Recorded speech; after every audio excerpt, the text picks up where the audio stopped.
All right, now that we have all of our images selected and moved over to the CD cover and appropriately labeled, oops, let me do banjo,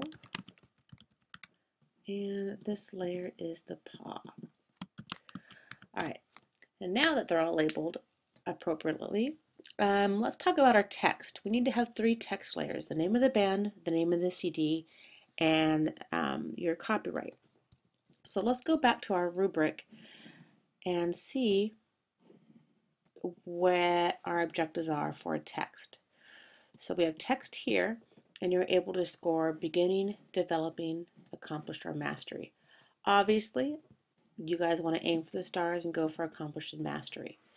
Now, under these sections, the text is readable, effective use of color, font, and style, and basic use of design principles.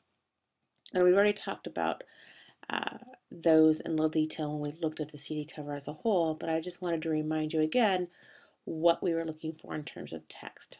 So let me go back to my CD cover. Let's minimize this. All right, so the name of my band is the band Mikey. So I'm going to select my text tool, and I prefer just to do some straight typing from the beginning with. So I'm going to just type in Mikey. All right, then I can take my move tool and move it over.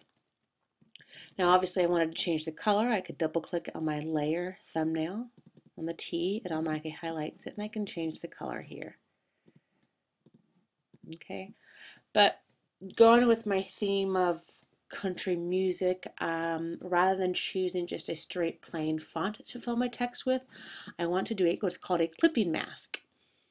Um, so to do that, we need to find an image to clip inside this text. So I just so happen to have some a bandana pattern I'm going to use. All right, notice it has some texture on the edges. We'll just choose not to use that portion. So I'm going to select the part that I do want, take my move tool, and then drag it over. All right, notice that it places the text right on top, or excuse me, the image right on top of the text, and that's what I want. If it's placed somewhere else, just go ahead and take that layer and drag it up above your text. And then now I want to resize the pattern so that it fits right over the text. Right about like that. Go ahead and hit return to confirm the size. All right, now to get this to fill in to the text below, you're going to right click on the layer that has the image, and you're going to choose create clipping mask. Got ahead of myself. And the clipping mask will attach itself to what's underneath. All right.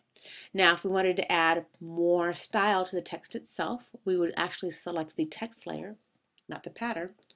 And from here, we could add a bevel and emboss, a drop shadow. But before I do that, I did want to show you one more thing. I want my text to rather be a straight line. I kind of want it to be at an arc. We already have too many straight lines here in the building, and I kind of want to maybe arc it for a little bit more excitement. Plus, again, it scores you higher on your rubric. So with the text selected, I come up here to my options, and I'm going to choose warped text. From my style menu, I'm going to choose art. Notice it's a little big. Okay, I can always resize it right about like that. Press OK. Take my move tool, move it down. Now you'll notice that now the text is a little bit larger than it was originally, so we see some of the green showing up. So we just need to take this layer and make it bigger, or maybe make the text smaller. So let's try to make the text smaller first. Double click on the T. We are at 90. Let's go to 80. There, voila. Now I don't even have to worry about resizing the pattern. All right, with the Mikey layer highlighted again, I'm going to come down to my FX and choose blending options. Remember that blending options gives you a list of styles and effects that you can add to your text. And I think I'm going to do a drop shadow as well as a bevel and emboss. Okay, and then you press OK when you like what you see. File save. All right, so that's the name of my band. Let me do the, move that up.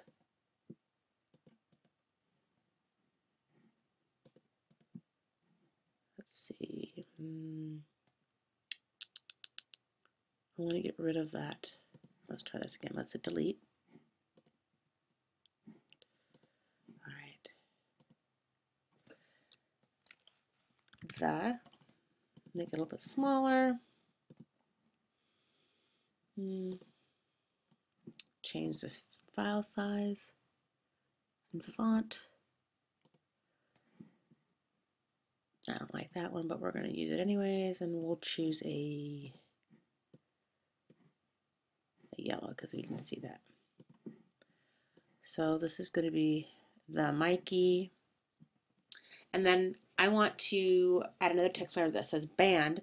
So rather than type it out and make sure I choose the exact same font size and color that I did before, I'm going to make a copy of the layer. So I'm going to drag this down to my new layer button, and it makes a new one. I'm move it over, and then I'm going to rename that one band. Take my move tool and put it right there. So, name of my band. All right, name of the CD with my text tool. The name of the song or CD is Wishing I Had Thumbs.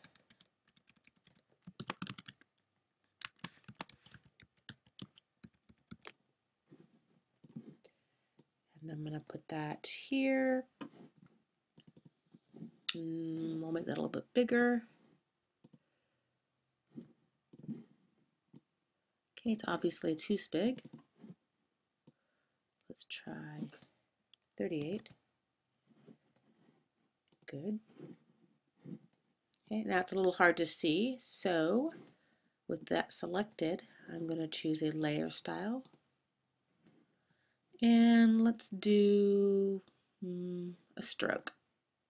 Perfect. Now I can increase the stroke line here under size and as well as the color. So what would that look like if I chose red? Not a fan. I'm going to go with black. Okay. And then move it wherever you feel fit. I'm going to do that. All right, save it. Now we need to add one more text layer, and that text layer needs to be the copyright symbol. Go back to my T, click once. Now to get that symbol, it's Option and then the letter G on your keyboard. That gives you that symbol. And then you can either do the year or your last name. And I'm just going to do the year. I'm going to make this white. Now because the copyright is not as important as the rest of the text, I may make this a little smaller. Take my move tool, kind of move it off to the side. There. File save. All right, and that is how you create your text layers using Photoshop, a little warp text, and your layer styles. File and save. Thank you.